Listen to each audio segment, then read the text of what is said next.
Two Williams, one Queen, one coin. William Shakespeare, Britain's greatest playwright. William Wyon, the Royal Mint engraver, who made one fatal mistake. Queen Victoria, caught in a scandal she didn't create. And me, standing opposite Shakespeare's house on Valentine's Day, holding Britain's most controversial coin, 20 quid. Let me tell you how two famous Williams and one Queen are all connected by one piece of silver. Right, I'm Steve, Falls AU, obviously. Valentine's Day 2026 just gone. I'm in Stratford-upon-Avon with the missus. Shakespeare's home, right? Romantic day out. We're walking down Henley Street. That's Shakespeare's actual birthplace. She's thinking flowers, lunch, nice walk, and of course, antique shops. There's one directly opposite Shakespeare House, which I know of because I've been in there before. Shall we pop in? And there it is in the case. I see a coin. Looks like an 1849 Godless Florin, 20 quid. So I called the man over and asked if I could take a look.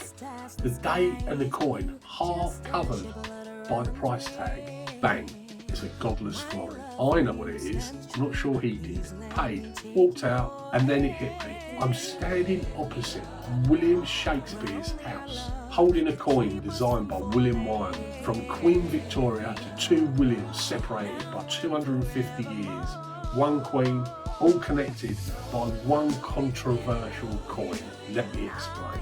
Right, so let me talk about the two Williams first. William Shakespeare, born 1564 in Stratford-upon-Avon, died 1616. Britain's greatest playwright, maybe the greatest writer in English history. His house is still on Henley Street and it gets thousands of people visiting it every year. I was standing right opposite when I found this coin.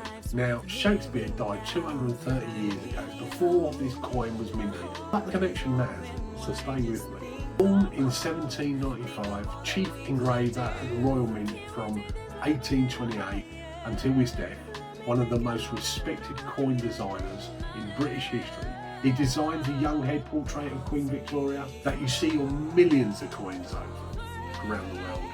In 1849, he designed this, the Florin, 2 shillings, Britain's first decimal style coin. But he made one mistake, one oversight. He forgot to include DEI GRATIA, by the grace of God, on the inscription.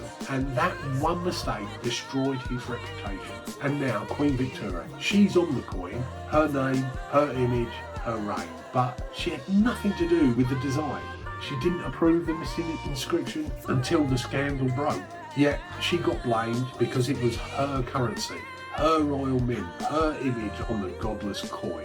Two Williams, one Queen, all connected by controversy.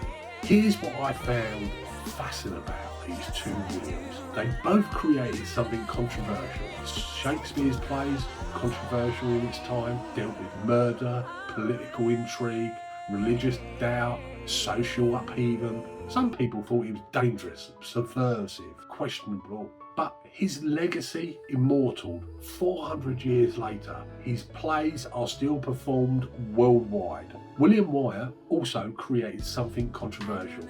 His coin's missing by the grace of God. The Victorian public went mental. Religious groups called it blasphemy. Newspapers demanded it withdrawn. Parliament got involved. Wyatt became the scapegoat, the man who removed God from British currency. He died in 1851, just 2 years after the scandal, aged 60s. His reputation destroyed.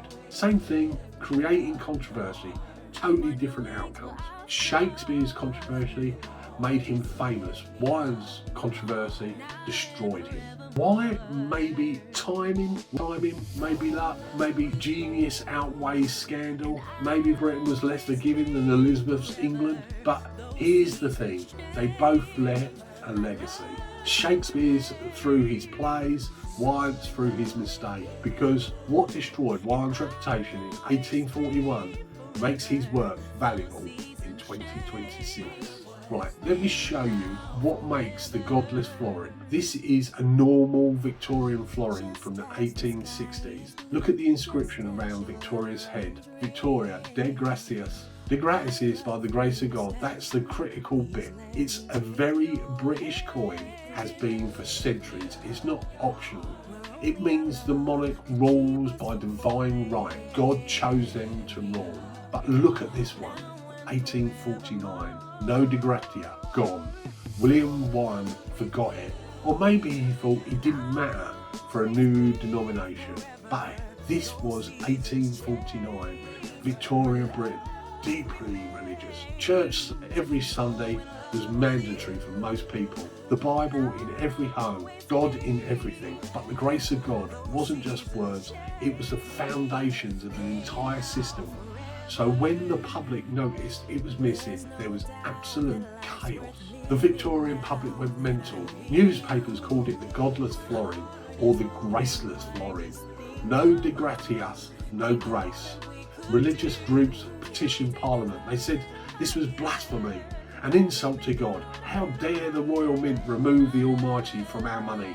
Some people genuinely believed this coin would bring divine punishment on Britain, plagues, disasters, God's wrath. The Royal Mint was under enormous pressure and William Wyon took the blame. 58 years old, 3 decades of brilliant work, suddenly he's the man who removed God from the currency.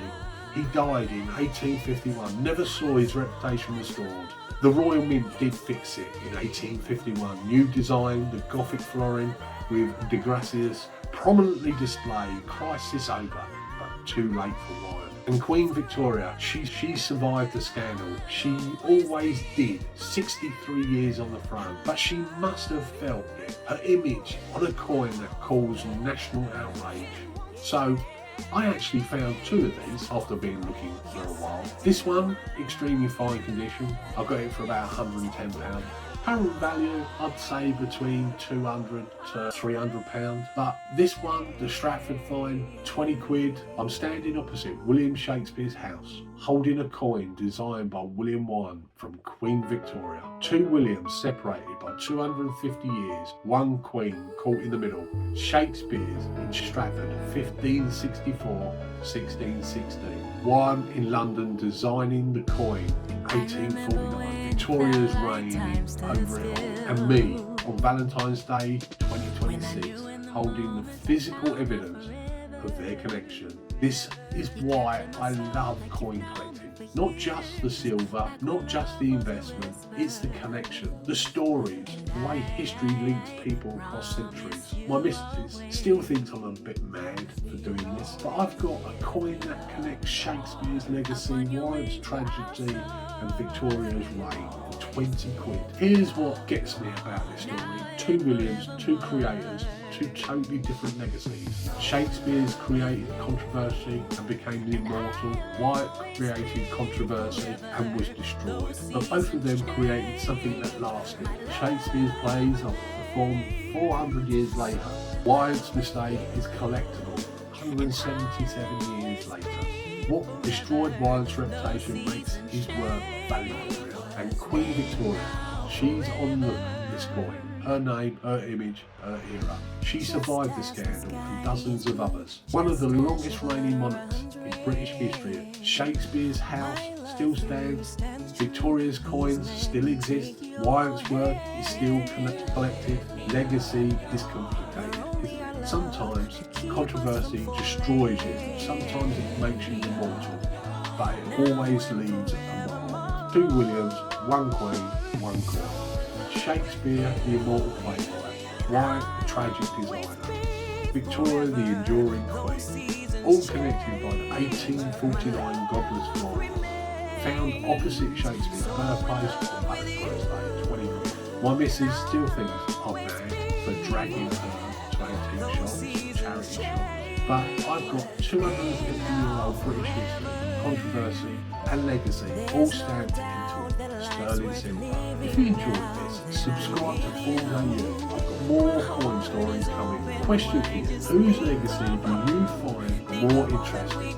Shakespeare's Immortality or Wyon's tragedy? Let me know in the comments. Thanks for watching. Happy snacking. And remember, every coin tells a story. This one connected 2 Williams, 1 Queen across centuries